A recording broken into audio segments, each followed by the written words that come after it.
Tata Anjaneya, exclusive Tata showroom at Gun Road, Meerut. Committed to providing world-class sales and service. Tata's all premium cars under one roof. Easy finance and on-time delivery. Fully automated workshop and expert technicians. Tata Anjaneya, near Hotel Harmony, Gun Road, Meerut. Meerut में कानपुर का कंजर गिरोह दे रहा था लूट की घटनाओं का अंजाम। पुलिस ने 4 को दबोचा, 3 फरार। मेरठ में लगातार हो रही लूट की घटनाओं का खुलासा करते हुए कानपुर के कंजर गिरोह के 4 लुटेरों को गिरफ्तार कर दिया। एसएसपी रोहित सिंह सजवान ने पुलिस लाइन में प्रेस वार्ता कर घटनाओं का खुलासा किया है। गिरोह का सरगना राहुल कंजर, कुलदीप उर्फ लल्ला, किशन और रामू निवासी कानपुर देहात को गिरफ्तार किया। पिछले दिनों सेंट्रल मार्केट में एसडीएम की पत्नी से पर्स की लूट की घटना, एक्सिस बैंक के बाहर 50,000 कैश लूट की घटना समेत थाना सदर बाजार और नौचंदी क्षेत्र में हुई कई लूट की घटनाओं का पुलिस ने खुलासा किया। आरोपियों द्वारा नोएडा, गाजियाबाद, मोदीनगर और मेरठ में कई वारदातों को अंजाम दिया गया। गिरोह के 3 सदस्य फरार हैं। आरोपियों के कब्जे से 1,70,000 रुपए की नकदी, लूट की गई चैन, लूट में इस्तेमाल 3 बाइक, 2 तमंचे, 2 चाकू और कारतूस बरामद हुए। लुटेरों का यह गिरोह कानपुर देहात से मेरठ आकर होटल या धर्मशाला में रह रहा था। ये विगत दिनों में थाना नौचंदी के अंतर्गत 2 घटनाएं हुई थी, जिसमें कि एक महिला थी, उनसे सेंट्रल मार्केट के जब ख़त्म होता है उसके आगे जाके एक पर्स छीन लिया गया था। इसी तरह से एक व्यक्ति है जो अपने एटीएम से पैसे निकाल के जा रहे थे, 50,000 रुपये उनसे छीन लिए गए थे। और उसी वक्त जो है, जो पहले नौचंदी में जो घटना हुई थी पर्स छीनने की, उसी दौरान थाना सदर बाज़ार में एक चेन छिनैती की घटना हुई थी।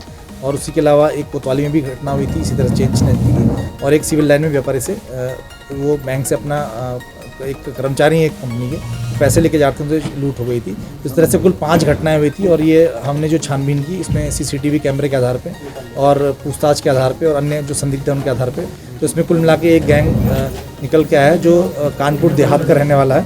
इसमें कुल मिला के इस गैंग में कुल 7 लोग थे। 7 लोग में से हमने आज 4 लोगों को गिरफ्तार किया है, जिसमें कि राहुल कंजर पुत्र अनिल कुमार, ये रसूलाबाद कानपुर देहात के रहने वाले हैं। और कुलदीप उर्फ लल्ला, ये भी थाना मंगलपुर कानपुर देहात के।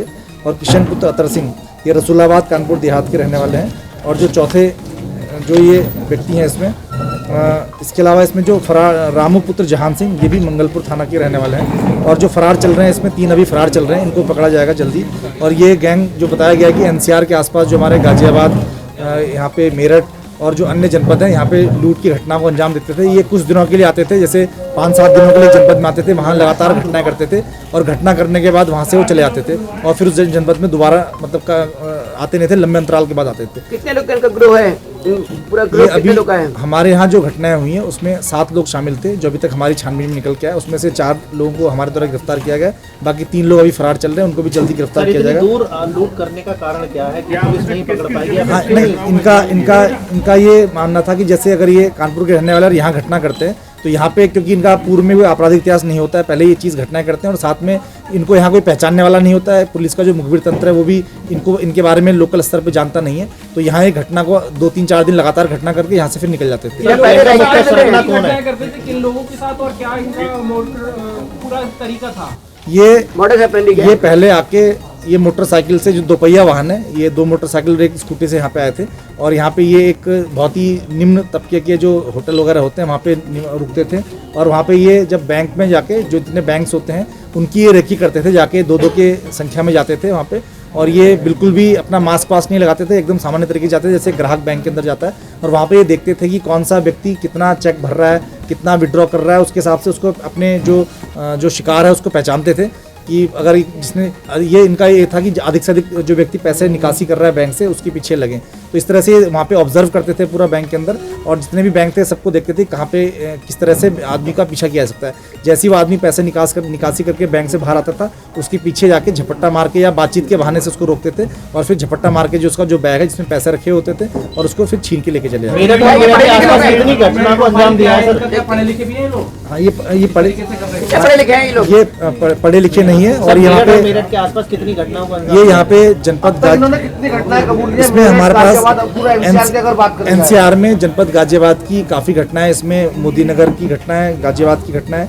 और यहाँ पे चेन छिनारी की घटनाएं जो है गाजियाबाद की और उसके आसपास की काफ़ी मिली, नोएडा की मिली है। उसका जो पूरा जो डिटेल है आपको थोड़ी देर में आपको प्रिंट करके आपको दे देंगे कि कौन कौन सी घटनाएं यहाँ पे खुली हैं। सर, लूट का जो सामान होता था उसे कहाँ बेचते थे? अभी ये जैसे यहाँ पे कुछ नहीं, ये अभी कुछ समय के लिए जैसे यहाँ पे आ गए, कुछ समय के लिए यहाँ पे आके पहले घटनाओं को अंजाम देके उसके बाद ये जो पूरा सामान है वो एक व्यक्ति के पास इकट्ठा करते थे, जो उनका सरगना है राहुल नाम का जो व्यक्ति उसके पास इकट्ठा करते थे। और उसके बाद फिर ये अभी जब ये जाने वाले यहाँ से जब निकलने वाले थे उस दौरान ये पकड़े गए, और नहीं तो ये जाके होता है कहीं अन्य जनपद में इसको बेचते या जो उसको डिस्पोज ऑफ करना वो करते। तो मेरे काम कंप्लीट करके जा रहे थे। और मेरठ में कब से थे ये लोग? ये यहाँ पे लगभग 5 जनवरी के बाद से यहाँ पे आए थे और 5 जनवरी के बाद से यहाँ पे रुके हुए थे।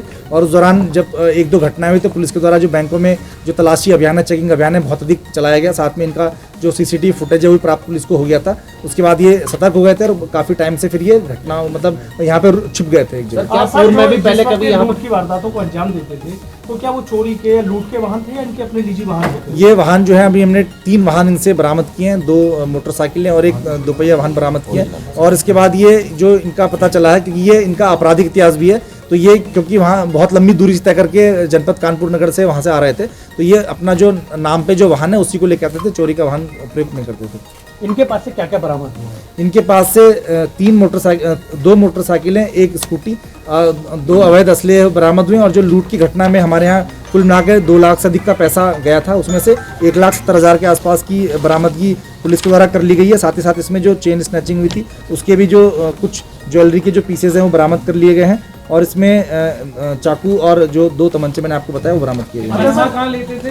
हाँ? पनाह कहाँ लेते थे जिस जिले में जाते थे? नहीं, जिस मेरठ में आए तो मेरठ में जैसे कोई भी ऐसा होटल या ऐसा सराय जो बहुत ही निम्न तबके का हो, जहाँ पे किसी की नजर न जाए, जैसे रेलवे स्टेशन के आसपास या फिर बस अड्डे के आसपास, वहाँ ये निवास करते थे। अच्छा, पहले भी इनका आपराधिक इतिहास है? हाँ, इनका आपराधिक इतिहास है, वो आपको अभी उपलब्ध करा देंगे। टोटल कितनी घटनाएं कब हुई हैं? अभी तक हमारे जनपद की जो 5 से अधिक घटनाएं जो अभी इसी उसमें हुई हैं, इसके अलावा जनपद गाजियाबाद की और अन्य जनपदों की घटनाएं हुई हैं, उसका विवरण आपको अभी उपलब्ध करा देंगे। आइडेंटिटी बदल के करते थे? आइडेंटिटी बदल के? नहीं, ये आइडेंटिटी बदल के नहीं, ये अपना, क्योंकि ये दूसरे जनपद के थे, इनको ये लगता था कि यहाँ के पुलिस इनके बारे में जानती नहीं है, तो इसलिए ये पूरा अपना पूरा मास्क खोल के या बिना मतलब चेहरा छुपाए अपनी घटनाओं को।